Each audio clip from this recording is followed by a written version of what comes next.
The Joe Rogan Experience. Yeah, so Vince had the original likeness, and then after a couple years, I mean it had kind of taken over. Like I lived that. Like everywhere I went, I was always dressed in black.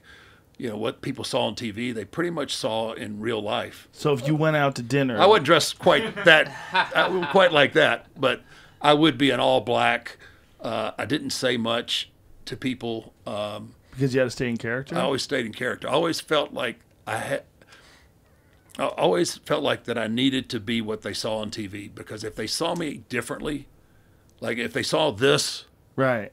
and then they see that on TV, it's like, oh fuck, it's just Yeah. acting. It's just this, it's that. So I tried to make that guy real, and I did for a long time. Like for years, I didn't do interviews, I didn't do personal appearances. You got very little of me other than what you saw on TV, and that's what kept people captivated. Like, I mean, everybody's like, fuck, I know he's not dead, but yeah, but he's fucked up. Something's wrong. There's Right, something, right. and it captivated. To stay, and I'm not patting myself on the back, but to stay relevant for 30 years in this industry, where there's so much exposure. I mean, you have to. I felt like that's the extreme that I had to go to, to make that guy continue to mean something. Does it feel almost weird for you to be doing like a podcast Crazy. like this? Absolutely crazy. So it started. I did a docuseries, kind of chronicling the last few years of my career. It was actually me trying to come to grips with calling it a day. Really, it's called. Come on, scooting this way, Yeah. just into the microphone. Yeah. Better. Yeah, there you go. So we ended up calling it. It had nothing to do with the Jordan deal, but it was called The Last Ride, which is one of my finishing moves.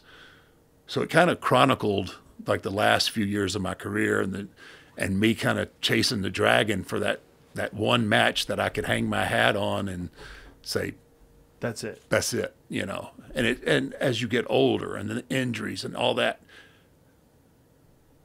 I mean, I figure that in, but I still see in my head what I used to could do, and that's what I was striving. Yeah, I mean, you've seen it in the fight game all the time. Guys are looking for that, they can't come to grips with the fact that their skills have diminished, and there's a changing of the guard.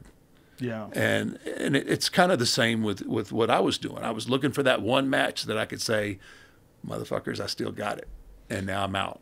Was there a conversation about this with Vince where you were trying to figure out when to close the door? Yeah, there was lots. There were lots of those conversations, and there were people that I talked to along the way. Through my career, I was like, look,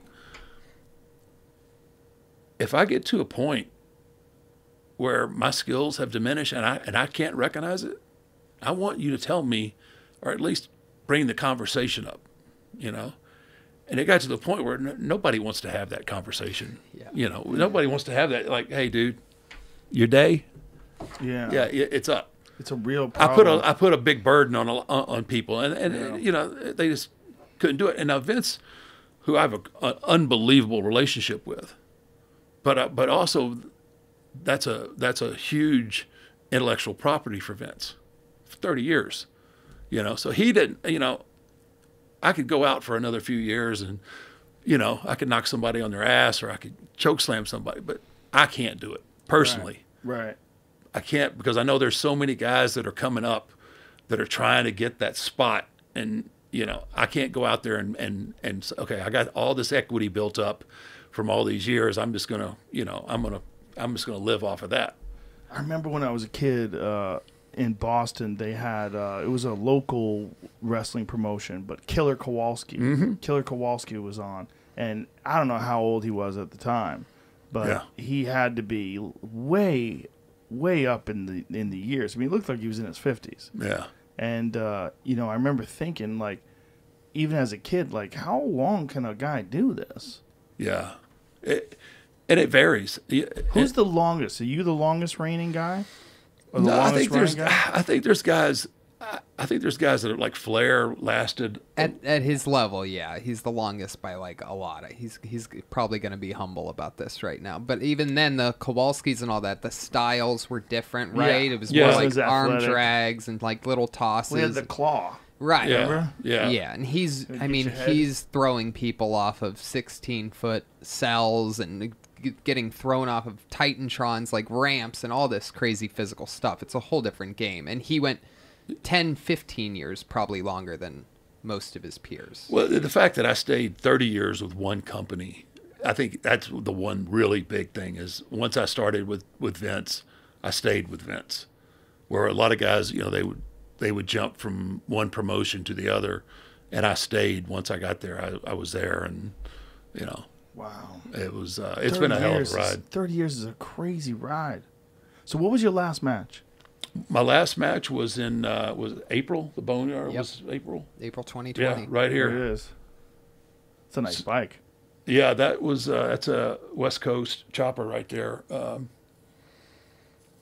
That's the bike actually belonged to Garth Brooks' security guy. But this was we got lucky because COVID had already shut everything down.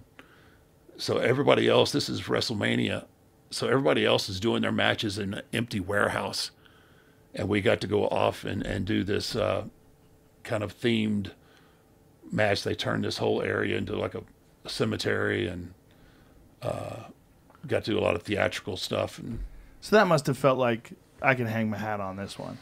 yeah, you know, we started filming that at about 8 o'clock at night, and we wrapped at about 5 in the morning. And like at the end of it, I was like, fuck, I can hardly stand up. You know, everything was just locked up, and I was, you know, because I went into it, and, you know, I started training for Mania, and obviously I thought I was going to be in a stadium, in a ring, and so I had really got a good head start on my training, and you know my weight was coming down, everything was good, and then fucking COVID hit, and then it was just like the gyms shut down, and then you know then I got to I had to get to Florida just to make sure you know that I was in Florida. Right. Yeah, because you never knew like when they were going to shut all the airlines down. So the training, you know, my training kind of went to shit, and but I was really happy with how this turned out, and I knew at the end of it physically, your day's done, man.